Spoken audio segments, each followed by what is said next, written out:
नमस्कार दोस्तों, योगी education world में आप सभी का स्वागत है। मित्रों, आरपीएससी सेकंड ग्रेड 2022 के डीवी से संबंधित बहुत सारे मित्रों के कमेंट्स आ रहे थे, तो उन सभी कमेंट्सों को मैंने कुछ के जवाब दे दिए हैं, कुछ के मैं आपको इस वीडियो के माध्यम से देने का प्रयास करूंगा। देखिए, मैंने कुछ यहाँ पर कमेंट लिए हैं और ये जो सवाल हैं वो आपके भी हो सकते हैं, इसलिए ये वीडियो लास्ट तक देखिएगा। हो सकता है कि आपके दिमाग में भी इनमें से कोई सवाल चल रहा हो, तो आपको भी काफ़ी हेल्प इस वीडियो से मिलने वाली है। वीडियो पसंद आए तो उसको अधिक से अधिक लाइक कीजिएगा, शेयर कीजिएगा और चैनल को जरूर सब्सक्राइब कर लीजिएगा। देखिए मित्रों, सबसे पहले बात करते हैं, ये मनीष पारिक जी हैं और इनका एक सवाल है कि सर डिग्री की फ़ोटोकॉपी दोनों साइड से निकलवानी है क्या। तो यहाँ पर इनका सवाल ये है कि सर डिग्री की जो फ़ोटोकॉपी है वो दोनों साइड से निकलवानी है क्या। तो देखिए मित्रों, डिग्री जो है डिग्री में एक साइड में ही सारी जानकारी हो जाती है, तो उसमें दूसरी साइड फ़ोटोकॉपी उसकी करवाने की कोई आवश्यकता नहीं है। जहाँ तक बात है प्रमाण पत्रों की, तो जिनके प्रमाण पत्र अलग से आया करते थे, ठीक है, यानी मार्कशीट के अलावा जैसे 10th और 12th के प्रमाण पत्र थे, तो वो प्रमाण पत्र जो हैं उनमें पीछे की साइड स्टूडेंट के हस्ताक्षर वगैरह हुआ करते थे, तो उनमें आप दोनों साइड से उनकी फ़ोटोकॉपी करवा लीजिए। बाकी डिग्री में एक साइड से ही फ़ोटोकॉपी चल जाएगी, ऐसा कोई दिक्कत नहीं है, ठीक है। नेक्स्ट जो सवाल है वो राज आर्य जी का है और राज आर्य जी सवाल कर रहे हैं कि भैया अगर 10th और 12th के प्रमाण पत्र ना हो तो वो कहाँ से मिलेंगे। मित्रों देखिए, 10th और 12th के जो प्रमाण पत्र हैं वो मार्कशीट जो अगर न्यू आपने न्यू मार्कशीटों में तो ये जो प्रमाण पत्र हैं वो साथ में ही आते हैं। आप देखिएगा आपकी मार्कशीट के साथ में ही ये प्रमाण पत्र होगा, और जो पुराने में क्या होता था, मार्कशीट के अलावा अलग से प्रमाण पत्र दिया जाता था स्कूल के द्वारा ही, ठीक है, तो वो प्रमाण पत्र साथ साथ मिल जाता है। यदि आपका प्रमाण पत्र नहीं है आपके पास, तो आप स्कूल से सबसे पहले स्कूल से जाकर संपर्क करिए। स्कूल वाले आप यदि स्कूल में वो प्रमाण पत्र रखा हुआ है तो स्कूल से वो मिल जाएगा। यदि वो नहीं है स्कूल में भी तो वो आपको बताएंगे, और इसके लिए फिर आपको प्रमाण पत्र को लेने के लिए board of secondary education Rajasthan यानी अजमेर आपको जाना पड़ेगा BSER कार्यालय में, तो वहाँ आपको ये 10th और 12th के प्रमाण पत्र मिलेंगे। वैसे स्कूल स्तर पर ये शायद मिल जाएंगे आपको, तो एक बार आप स्कूल में जाकर के इसको ट्राई करिएगा। बाकी बात करें तो अगला सवाल इन्हीं राज आर्य जी का है और ये कह रहे हैं कि सर प्रमाण पत्र और BA की डिग्री ये सब कॉलेज से मिल जाएंगी क्या। तो यहाँ पर प्रमाण पत्र के लिए मैंने आपको बता ही दिया है कि आप पहले स्कूल से संपर्क कीजिए, उसके बाद आपको बोर्ड जाना होगा, ठीक है, माध्यमिक शिक्षा बोर्ड। और BA की जो डिग्री है, BA की डिग्री आपको जिस कॉलेज से आपने BA की है वहाँ आपको मिल जाएगी। आप कॉलेज में जाइए, उनसे संपर्क कीजिए, आपको जो BA की डिग्री है वो मिल जाएगी। यदि अभी तक डिग्री नहीं आई है तो वो आपको प्रोविजनल डिग्री प्रोवाइड करवा देंगे, ठीक है। और यदि मान लो डिग्री आ चुकी है और आप लेने नहीं गए हैं, तो कॉलेज ने वो डिग्री यूनिवर्सिटी भेज दी होगी, तो आपको फिर यूनिवर्सिटी जा करके अपनी डिग्री लेकर के आना होगा, ठीक है। नेक्स्ट कमेंट है पिंकी शर्मा जी का, और पिंकी शर्मा जी पूछ रहे हैं ये बताएं रीट की तरह 2 अलग सेट बनाने हैं क्या, या ओनली विस्तृत आवेदन को ही 2 भरना है, बाकी फ़ोटोकॉपीज एक लगेगी, बताएं। तो देखिए मित्रों, रीट की तरह 2 सेट नहीं बनाने हैं। रीट में तो दोनों में जो अलग अलग वो प्रमाण अपने जो शैक्षणिक डॉक्यूमेंट्स थे वो भी लगे थे, लेकिन यहाँ पर ऐसा नहीं है। यहाँ आपको विस्तृत आवेदन पत्र जो है इसकी और अपना जो काउंसलिंग मतलब कंप्लीट जो आपने डाउनलोड किया है ना आरपीएससी की साइट पे से, दोनों जो प्रपत्र हैं जिसमें आपका काउंसलिंग लेटर सहित आपके जो विस्तृत आवेदन पत्र है और आपका अटेस्टेशन फॉर्म है, इनकी 2 सेट लगेंगे। ये 2 सेट लगेंगे और ओरिजिनल रूप से आपको भरे जाएंगे। इसके अलावा इनके दोनों सेटों को एक साथ लगाने के बाद इनके पीछे आपको जितने भी आपके डॉक्यूमेंट्स हैं वो सारे की फ़ोटोकॉपी लगेगी, सारे डॉक्यूमेंट्सों की फ़ोटोकॉपी लगेगी। यहाँ पर ओरिजिनल के नाम पर केवल और केवल 2 चरित्र प्रमाण पत्र ओरिजिनल लगेंगे, जो कि आप किसी गजेटेड अफसर से साइन करवाएंगे, ठीक है। और कोई शपथ पत्र आपने लगाया है तो वो ओरिजिनल लगेगा, और आय प्रमाण पत्र है वो ओरिजिनल लगेगा, ठीक है। तो इन चीज़ों का आपको ध्यान रखना है। नेक्स्ट जो सवाल है वो सुशील शर्मा जी का है और वो पूछ रहे हैं कि सर EWS वाले को कास्ट सर्टिफिकेट थोड़ी चाहिए, बताएं सर। यदि देखो आपके पास EWS सर्टिफिकेट है तो वही एक अपने आप में कास्ट सर्टिफिकेट है, तो आप EWS सर्टिफिकेट को लगा सकते हैं। और पूजा शर्मा जी पूछ रहे हैं जो आय प्रमाण पत्र लगाना हो वो ओरिजिनल चाहिए या 2 कॉपी चल जाएगी। तो मैं पहले भी बता चुका हूँ इसको कि आय प्रमाण पत्र ओरिजिनल ही चलेगा, इसमें आपको कोई डाउट नहीं रखना है, फ़ोटोकॉपी नहीं चलेगी। आय प्रमाण पत्र को ओरिजिनल रूप से आपको लेकर के जाना है। नेक्स्ट जो सवाल है वो अनीता कुमारी जी पूछ रही हैं और वो कह रही हैं कि फाइल भी ले जानी है क्या सर। देखिए रीट में फाइल ले गए थे हम, फाइल हम अपनी सुविधा की दृष्टि से ले जाते हैं। रीट में तो बिल्कुल फाइल जमा की गई थी, लेकिन यहाँ फाइल नहीं मांग रहे हैं। आपकी फाइल वापस लौटा दी जाएगी, फाइल नहीं ले जानी है। वहाँ आपका जो पूरा सेट है उनको धागे से बंधवाया जाएगा और वो अपने पास उसको धागे से बंधी हुई सेट को ही रखते हैं, फाइल को नहीं रखते हैं। तो फाइल ले जाने की कोई आवश्यकता नहीं है। ठीक है, अगला है कनिका गोयल जी का सवाल है, सर मेरा ईडब्ल्यूएस सर्टिफिकेट फॉर्म की लास्ट डेट के बाद का बना है और उससे पहले मैंने 2020 में बनवाया था, वो भी रखा हुआ है अभी मेरे पास, तो कौन सा चलेगा? तो देखिए ये 2020 में बना हुआ है, तो ये भी फॉर्म की लास्ट डेट से पहले का बना हुआ है, तो ये वैलिड नहीं है। और ये बाद में बना हुआ है, ये भी वैलिड नहीं है। तो आपको क्या करना है, बाद वाला बना हुआ है इसको ले जाना है और इसके साथ एक शपथ पत्र आपको लगाना होगा। ठीक है, तो ये दोनों चीज़ों को आपको लेकर जाना होगा। वैसे तो आप पुराने वाले को भी साथ में इसकी फ़ोटोकॉपी भी लगा दीजिएगा। ठीक है, और एक शपथ पत्र आपको इसके साथ लगाना होगा। आगे देखिए, इनका जो सवाल है ये पूछ रहे हैं कि सर कुछ लोग पुलिस वेरिफिकेशन सर्टिफिकेट के लिए बोल रहे थे, वो भी बनवाना है क्या? देखिए पुलिस वेरिफिकेशन सर्टिफिकेट आपको अभी नहीं बनवाना है, ये आपको जब ज्वाइनिंग होगी आपकी उस समय मांगा जाएगा।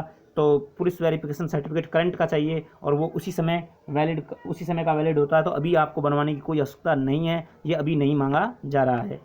ठीक है, अच्छा ये इनका एक सवाल और है, काउंसलिंग लेटर के साथ जो प्रपत्र है वो एक सेट भरकर ले जाना है या 2? तो काउंसलिंग लेटर के साथ जो प्रपत्र है, ठीक है, तो वो एक सेट भरकर ले जाना है या 2? तो मैंने बता दिया ना, जो भी आपको डाउनलोड कर रहे हो काउंसलिंग लेटर के साथ जो प्रपत्र आए हैं वो भी 2 सेट आपको ले जाने हैं, कोई दिक्कत नहीं है। 2 सेट आप ले जाइए।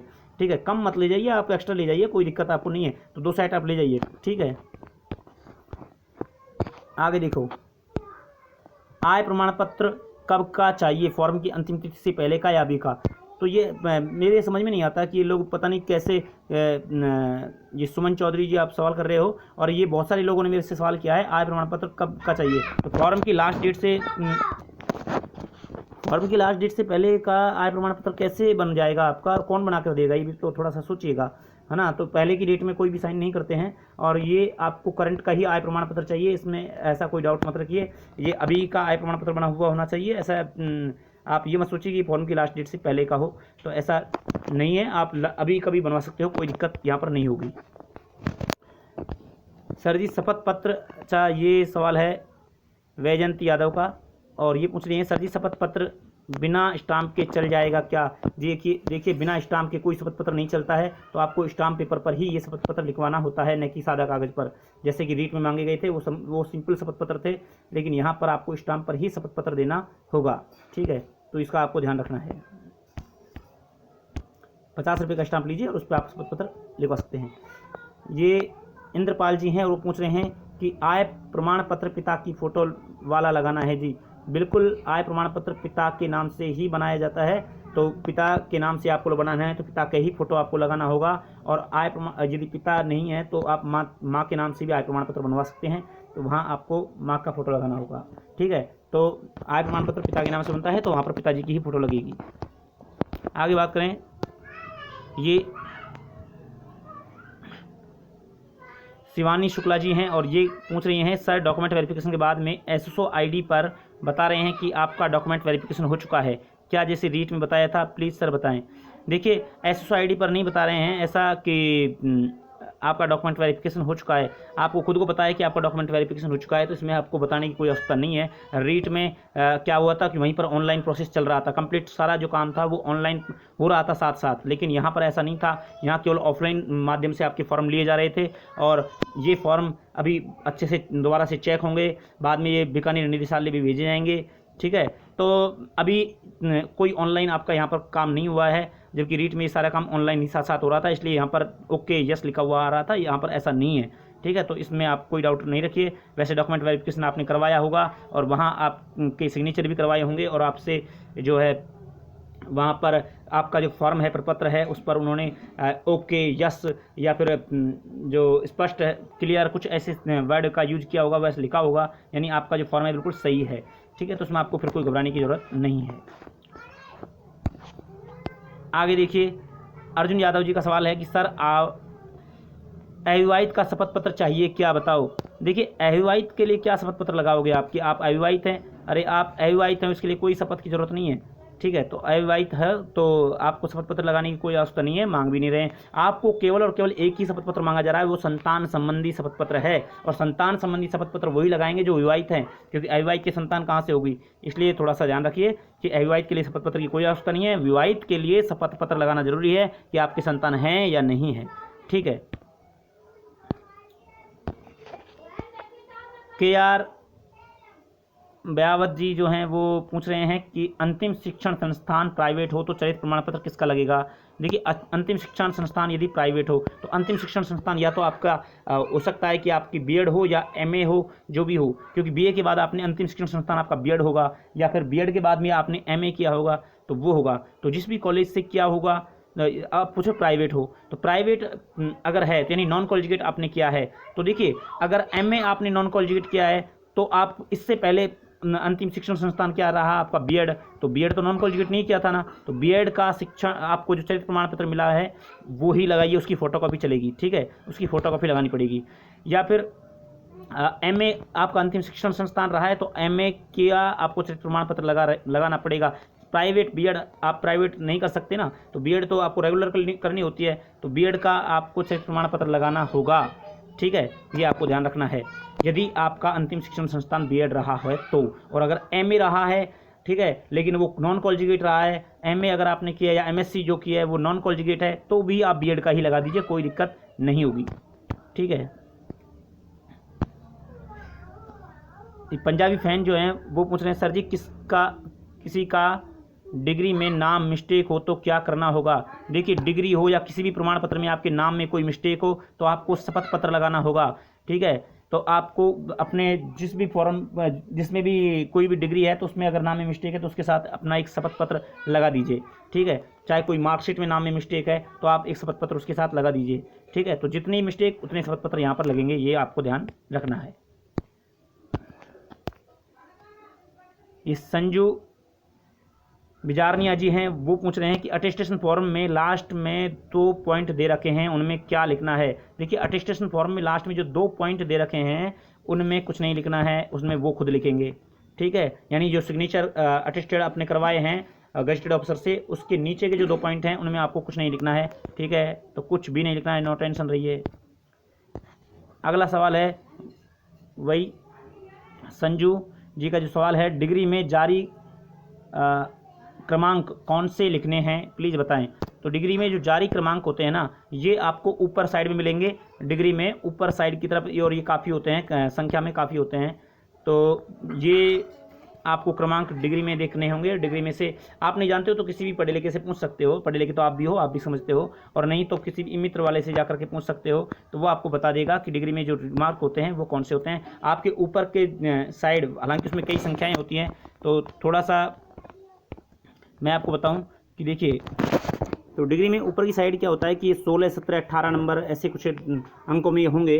तो और वहाँ पर को क्या होगा, जैसे मान लो 4 अंक दे रखे हैं, जैसे 5, 7, 2, 9 और ऐसे स्लैश, फिर 4, 9, 2, 5 ऐसे स्लैश है ना, 2018 स्लैश, ऐसे करके जो क्रमांक लिखे हुए हैं वो आपका क्रमांक होते हैं, उसको थोड़ा देखिएगा। और ये 17, 18 नंबर में भी हो सकते हैं, 16 नंबर में भी हो सकते हैं, तो इनको थोड़ा सा देख लीजिएगा, ठीक है।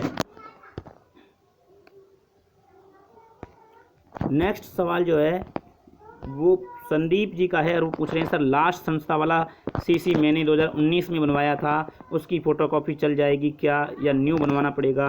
देखिए लास्ट संस्थान वाला जो करेक्टर सर्टिफिकेट है, चाहे वो 2019 का हो चाहे 2010 का हो, वो ही चलेगा और उसकी फ़ोटोकॉपी ही चलेगी, ओरिजिनल नहीं चलेगा, ठीक है। तो इसमें आप मत घबराइए, नया नहीं बनवाना होता है, ये करेक्टर सर्टिफिकेट उसी समय का मांगा जाता है, नया नहीं मांगा जाता है, ठीक है। तो लास्ट जो संस्था है उसका चरित्र प्रमाण पत्र कभी का हो, आपको घबराना नहीं है, ठीक है। अगला सवाल देखते हैं। तो ये कुछ सवाल थे, तो आपके भी शायद इसमें कोई सवाल हो गए तो आपके सभी सवाल के जवाब यहाँ पर मिल गए होंगे।